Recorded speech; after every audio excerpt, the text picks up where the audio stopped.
y se une con nosotros el doctor Juan Manuel Sáenz, que está listo porque el tema del día más importante es Venezuela. Doctor Sáenz, muy buenos días. Buenos días, Héctor. Un cordial saludo a la mesa de trabajo, a Gabriel en Venezuela, a todos nuestros oyentes de Halcón Radio. Bueno, le voy a permitir a usted que está con nosotros, que acaba de ingresar, porque Fernán está con nosotros, Fernán desde Venezuela, sobre los resultados, sobre las elecciones, sobre qué viene y lo que usted tenga inquietudes para formularle a nuestro amigo, a nuestro periodista que tenemos como corresponsal de Halcón Radio y de Iniciativa Ciudadana Radio ahí en el vecino país. Bueno, sí, la primera pregunta que me surge es, en Colombia hay por lo menos unos 2 millones de venezolanos habitando. ¿Por qué no votaron? ¿Por qué solamente votaron aproximadamente 2.000? ¿Por qué esos 2 millones de personas no salieron masivamente en Colombia a votar? ¿Qué pasó con la diáspora venezolana en el exterior?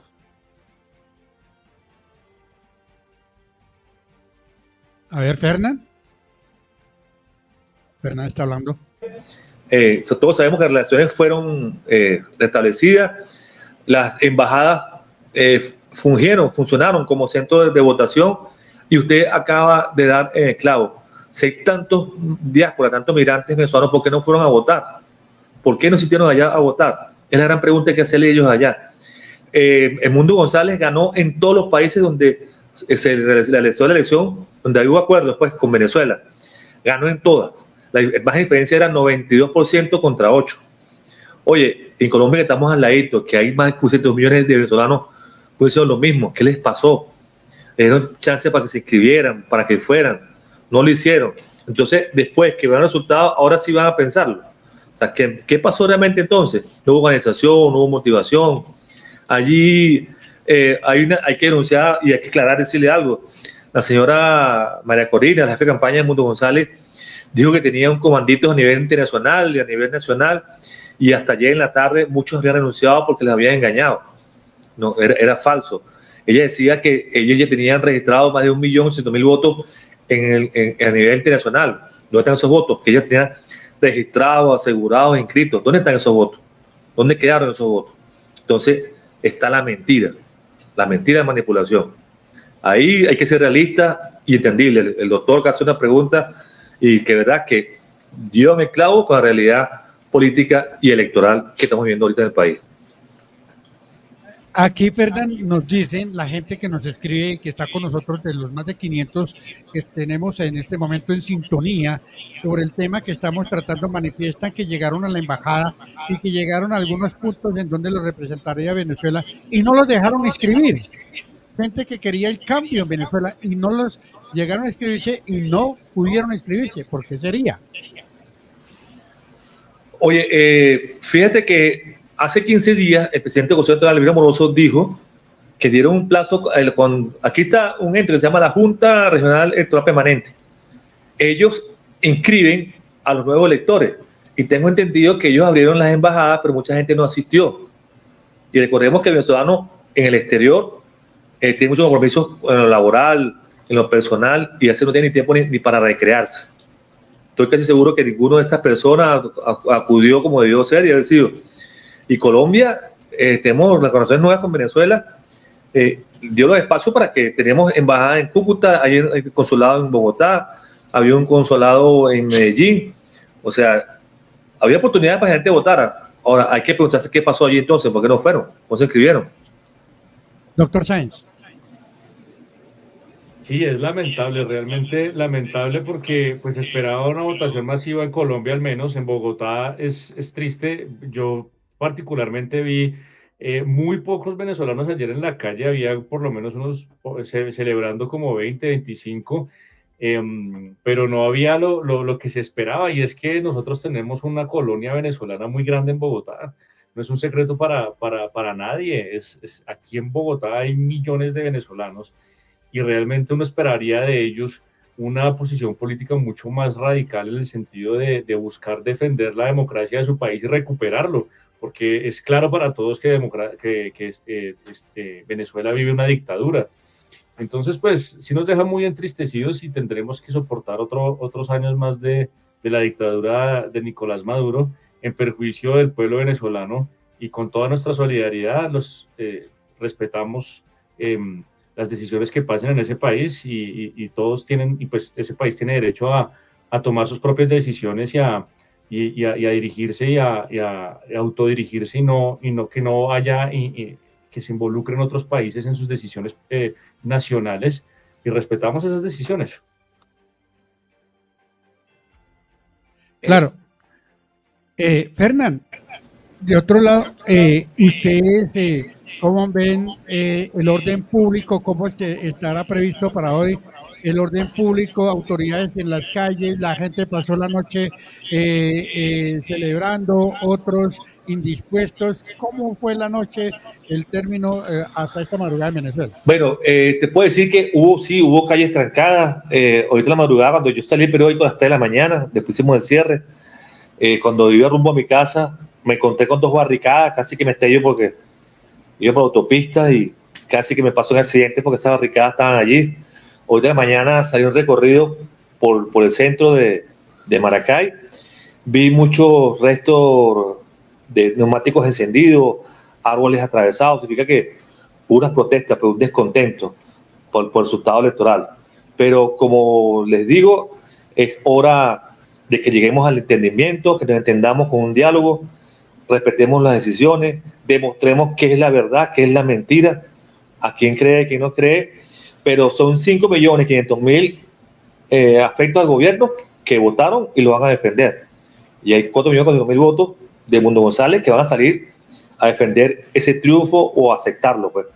Pero aquí el gobierno anunció, no sé, ayer el ministro Pedro López anunció un plan especial de patrullaje con la policía y la Fuerza Armada en todas las calles de Venezuela para evitar ese tipo de violencia, porque lo importante es que evitar el enfrentamiento entre venezolanos. Por al final se enfrentan los venezolanos, los de a pie, y los que están arriba, muy cómodos allá en sus oficinas, mandando, vayan, mátense, golpéense, quemen, y yo de aquí les mando yo llorento. Y eso es muy divino, hacerlos así. Esperemos que exista entendimiento entre venezolanos. Doctor Sáenz, ¿más inquietudes ahí para Fernán, aprovechando su presencia? ¿Cómo cree usted que va a ser la recepción de este triunfo de Nicolás Maduro en la región? ¿Qué aliados políticos tiene Nicolás Maduro en la región, en los países vecinos?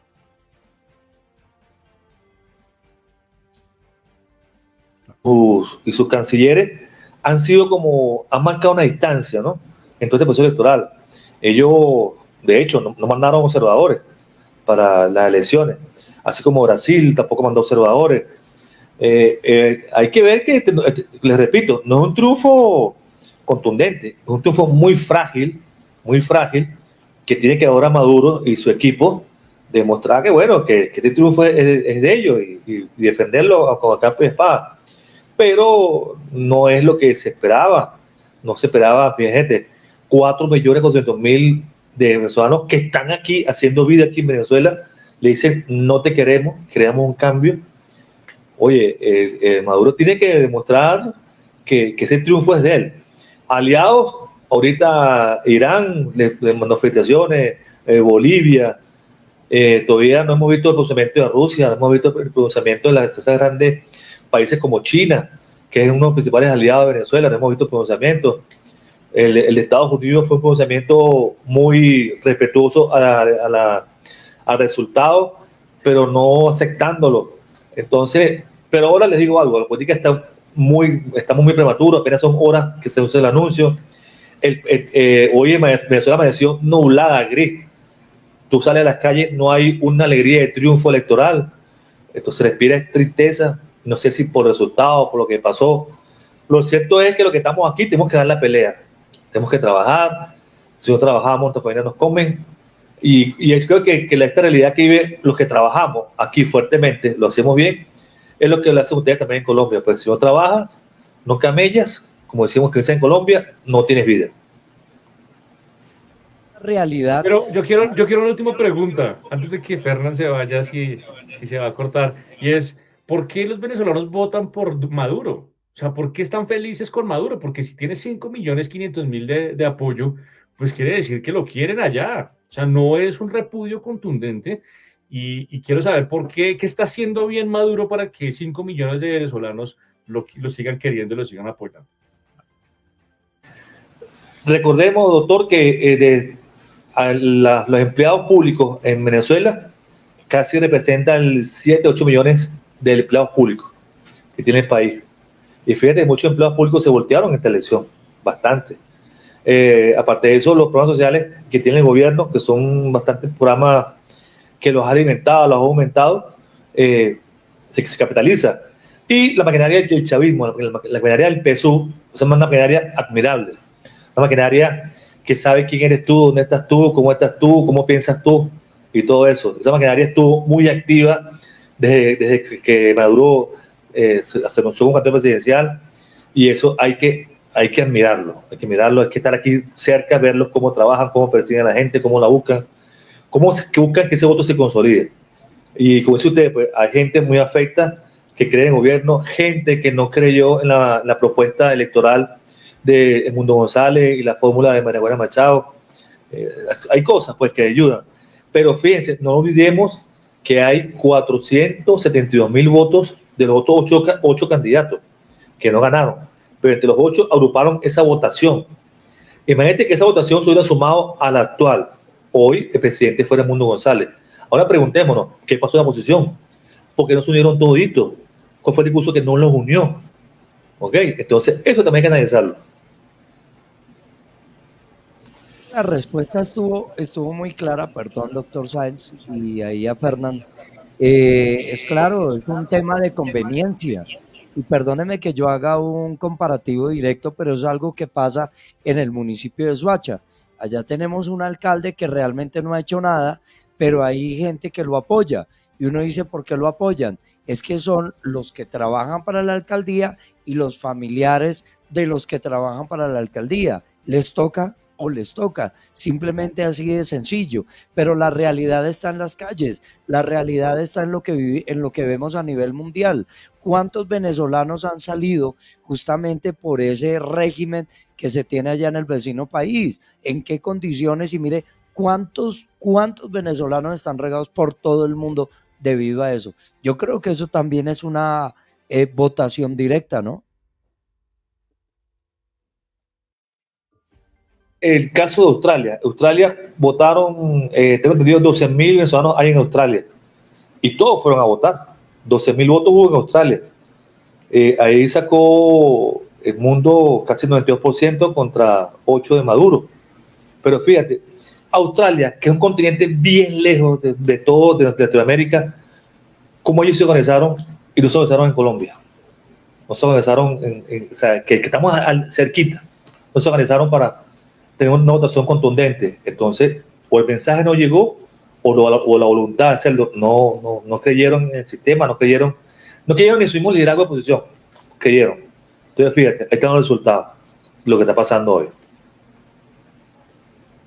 ¿Usted cree que de pronto muchos de los venezolanos van a querer abandonar el país ante el resultado nefasto para ellos?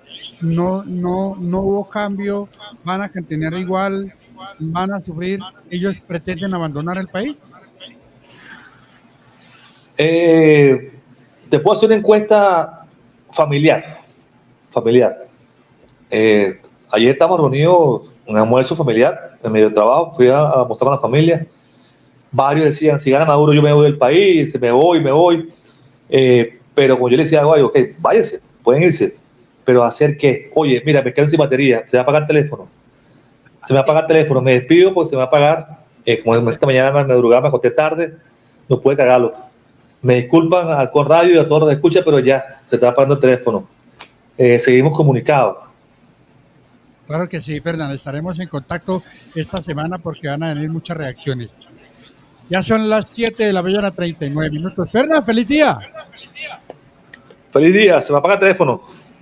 Chao. Bueno, doctor, ahí está.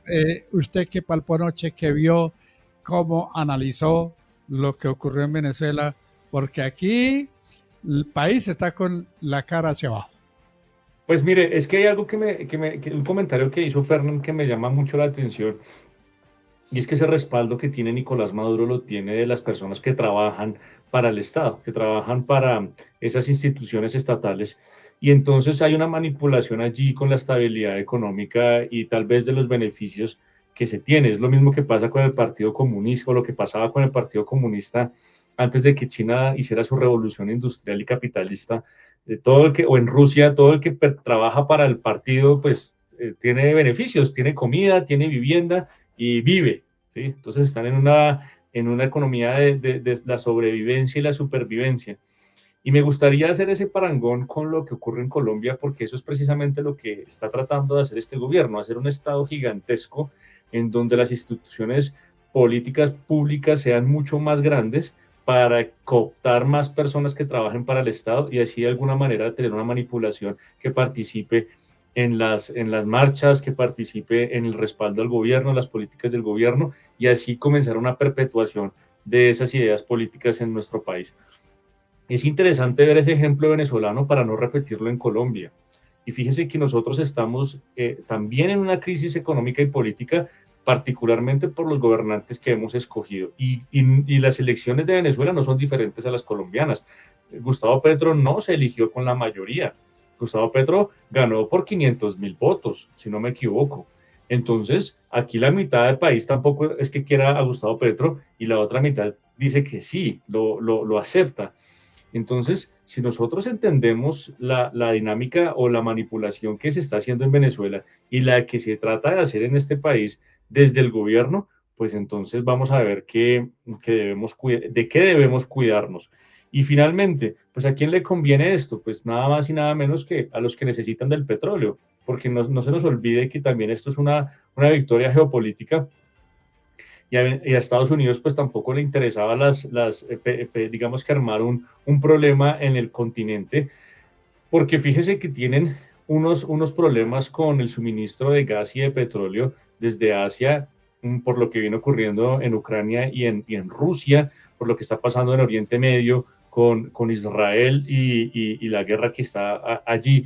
Entonces hay un problema de suministro de petróleo y Estados Unidos no puede cortar ese suministro y claramente no le puso los ojos a las elecciones de Venezuela, pues porque no le importa, porque lo único que le importa es el negocio. Y mientras haya gas y petróleo fluyendo, entonces pues no va a haber problema porque lo necesitan. Y lo mismo está pasando en Colombia. ¿Qué dijo Gustavo Petro respecto de las elecciones? ¿Qué han dicho? Pues han salido a respaldar los resultados y es que a nadie más y nada menos que a nosotros nos importa más que haya estabilidad en Venezuela porque así va a fluir también el petróleo y el gas licuado que necesitamos. Entonces, aquí las decisiones políticas no es que tengan un resultado muy electoral, hay también un resultado de geopolítica y allí es donde también debemos poner los ojos a quién le conviene que Nicolás Maduro se mantenga, dadas las connotaciones internacionales que he mencionado. No, y es que hay dudas. Bueno, este país no ha salido a reconocer, falta que se pronuncie Gustavo Petro y a ver si le da reconocimiento o no a lo que ocurrió de manera electoral en el vecino país. Pero la cuestión es para pensarlo muchísimo, porque podría venirse muchos a abandonar el país, muchos, y en dónde van a tener el sufrimiento, aquí en Colombia. ¿Dónde vamos a sufrir los colombianos? Vamos a sufrir porque viene de todo, ¿no? Los colombianos, así es. Bueno, yo discrepo un poquito ahí con Fernán con respecto a que dice que si fulanito tiene un voto o dos votos de más, pues ya es el ganador. Claro, pero cuando eso es dentro de la legalidad, pero hombre, es que es algo bastante descarado, bastante obvio que en esta otra ocasión, porque no es la primera vez, se demostró cómo manipulan todo para el tema de dar las cifras que ellos quieren. Entonces realmente ahí no ganó Nicolás Maduro, sino ganó la corrupción de un país, la manipulación de un país, por un lado, y por otro lado, si en realidad votaron 3 millones y medio de personas por Nicolás Maduro, esas que votaron por él, pues realmente solamente es por conveniencia, lo que veníamos hablando, y lo que dice el doctor Sáenz es verdad, esto es lo que quiere hacer el gobierno nacional acá en Colombia, y por eso el afán de que la mayoría de empresas sean y la mayoría de empresas sean del Estado, y eso se está volviendo a ver En otras ciudades, con los gobiernos de cada uno de las ciudades y municipios, ellos están nuevamente implementando que las empresas de servicios públicos, por decirlo así, sean de manera directa de los municipios. Antiguamente se empezaba a decir, bueno, que sea del sector privado, justamente para que haya más calidad de servicio, para que el servicio sea mucho mejor. Pero ahorita ellos están viendo que ellos lo que necesitan es tener a la gente ahí a la hora de tener un poder de votación.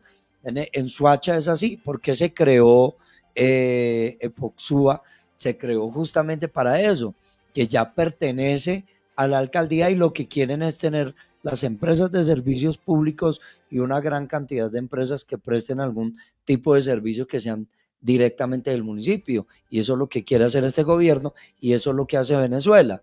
Entonces, preocupante. Doctor Sáenz, usted que conoce muy bien el tema, ¿qué repercute para Colombia económicamente? Pues lo mencionaba desde hace un momento, y es que Colombia necesita gas. Fíjese que Gustavo Petro pues canceló todos los proyectos o los contratos de exploración de gas y petróleo, y Colombia tiene gas hasta el próximo año. Tiene reservas hasta el 2025, si no me equivoco, julio del 2025. Y pues necesitamos gas porque la industria y para el servicio doméstico pues se necesita gas. Y pues necesitamos gas de Venezuela. La única manera, se puede traer gas de Asia, de Oriente, pero pues nos sale más caro. Entonces nos sirve el gas de Venezuela y nos sirve todo el petróleo de Venezuela. Y pues la estrategia es geopolítica. ¿Qué nos conviene económicamente? ¿Qué aliados podemos hacer independientemente de lo que ocurra? Ahora bien, pensemos también que Venezuela, que nosotros tengamos la diáspora más grande de los venezolanos en Colombia, tampoco es malo. Es una de las cosas más, digamos que controversiales que podemos decir porque los venezolanos o esos inmigrantes venezolanos son los que también han mantenido la economía colombiana reactivada, porque todos esos inmigrantes vienen a consumir y se ha aumentado el consumo. Entonces, pues, gústenos o no, todos esos extranjeros en Colombia, pues han mantenido también la economía de este país. Entonces, también una economía que se ha reactivado, que a un momento a otro estos inmigrantes decían salir de este país, pues va a tener unas consecuencias económicas que deberíamos ponderar. 2 millones de personas consumiendo en Colombia adicionales a nuestra población es un número bastante interesante que se debe tener. La pregunta es cómo nosotros integramos a los venezolanos en nuestra economía y en nuestra sociedad para ser los propios, para que tengan también derechos y también se puedan desarrollar económicamente. No solamente pensando en ellos, también obviamente en los colombianos, pero pues tenemos que bailar con esa canción y gústenos o no, pues tenemos que aceptar que vamos a seguir recibiendo migración venezolana y de otros países. Entonces, mi mensaje aquí es, analicémoslo desde un punto de vista objetivo, no sin apasionamiento. Nicolás Maduro o el chavismo llevan más de 20 años gobernando Venezuela y ha pasado lo que sabemos que ha pasado y va a seguir pasando, y hasta que no haya yo pienso que no va a haber una victoria democrática en contra de ellos. No, ojalá me equivoque, pero yo veo muy difícil que alguien le gane en las urnas a Nicolás Maduro, porque pues ellos tienen el árbitro que lee los resultados. ¿Sí? Entonces, pues, si el árbitro es amigo mío, pues, así sea por 100.000 votos, pues, gané, y me tienen que respetar la victoria. Entonces, ese simplemente es un circo, la democracia es un circo en donde se legitima o deslegitima a alguien en el poder, pero no significa necesariamente que sea la realidad de la voluntad de una nación. Entonces, yo lo veo más desde un punto de vista económico de conveniencia regional. A nadie le interesó, nadie. Tiene los ojos más, y digamos que estratégicamente, si usted lo mira, las elecciones ocurren en un momento trascendental del mundo.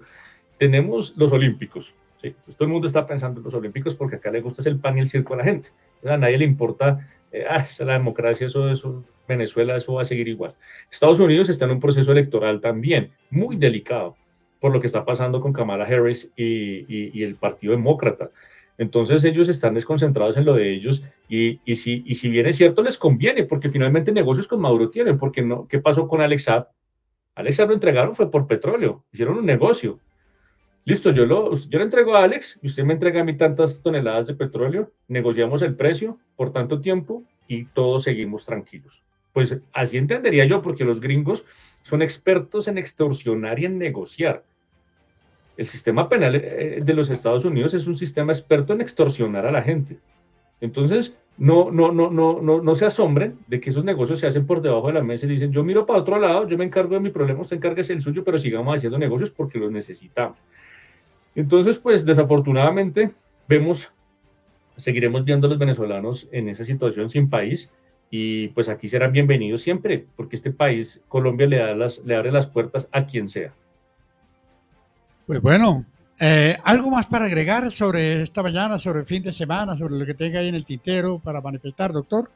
No, Héctor, me tengo que retirar, tengo que preparar, tengo una audiencia ahora, comienzo una audiencia, entonces me retiro, les agradezco el espacio, nos vemos y nos escuchamos el día de mañana. Feliz día para todos. Antes de que se despida, doctor, se nos olvida algo. Sí es cierto que puede ser que 2, 3, 4 millones de venezolanos aporten a la economía, pero se nos olvida algo muy importante. Afecta a la economía de los colombianos, porque no olvidemos que la mano de obra venezolana trabaja de una manera diferente y de eso se han aprovechado muchos que han aportado a la economía. Claro, es que hay muchos colombianos que tienen empresa y negocio y saben que llega un venezolano que tiene algo y es que trabaja duro, con mucha responsabilidad, pero también la mano de obra es un poco más barata y esto afecta a una economía y eso no lo tapamos ni con el dedo ni con el cuerpo entero. Es una realidad que está ahí, que la sabemos todos. O sea, entonces, eso también afecta muchísimo la economía y la continuidad y crecimiento de las familias colombianas. Sí, tiene usted razón y no hay, digamos que forma de debatir eso. Sin embargo, a mí se me ocurre compartir un pensamiento para contribuir a la discusión y es que, pues también los colombianos tenemos la responsabilidad de ser más productivos. Desafortunadamente hemos fallado los colombianos en ser más productivos y en realidad aprovechar las oportunidades de trabajo que se nos brinda. Fíjese que ahorita conseguir una persona que trabaje es bien difícil. Una persona que quiera trabajar, que quiera aportar, que quiera desarrollar, que quiera aprender. Pareciera que en Colombia o los colombianos tenemos una crisis de valores, en donde no nos gusta a algunas personas o algunos colombianos trabajar, sino nos gusta es el dinero fácil. Y entonces hemos dejado de trabajar. Vaya, mire, yo he tenido la oportunidad de ofrecerle trabajo a varias personas. Tenemos clientes que hacen unas contrataciones masivas y entonces les enviamos, inclusive yo he compartido esas ofertas de trabajo aquí con la emisora. Venga, trabaje en esta empresa, van de la hoja de vida. Y nadie la envía. Y cuando y hay algunas personas que las envían, dicen, no, me quedan muy lejos, yo vivo en Ciudad Bolívar, pero toca trabajar en Usaquén, entonces yo no puedo ir. Entonces prefieren seguir haciendo otras cosas, que no es trabajo, porque finalmente no trabajan. Entonces, ahí hay que ponderar esas dos. La actitud del colombiano promedio que no quiere trabajar, que se la quiere ganar toda fácil, que no quiere, que ya el mínimo, o sea, ofrecerle a alguien un salario mínimo es ofenderlo. Si usted le dice a alguien, le ofrezco el salario mínimo, entonces eso es una ofensa, ¿no? Pues ¿cómo me va a pagar el mínimo? Pero quiere ganarse 10 millones de pesos y para eso vienen a trabajar y no trabajan bien. Trabajan con queja, trabajan con desgano, roban, hacen cosas malas. Entonces, vienen los extranjeros y como tienen con una gran necesidad de trabajo, entonces eso sí aprovechan la oportunidad por lo que se les ofrezca, así sea por el salario mínimo, y dicen, no, pues fenomenal, porque con eso a mí me alcanza para pagar lo que sea. Entonces, hay dos situaciones, un nacional, un bogotano que no le gusta trabajar, que no acepta el trabajo, que le da pereza, que así sea por 60.000 pesos al día, ir a barrer no le gusta. Entonces, y llega el otro que dice, sí, yo sí se lo acepto porque yo sí lo necesito. Entonces, miremos las dos caras de la moneda porque con esa es con la que nos toca vivir acá en Bogotá. Saludos para todos. Feliz día.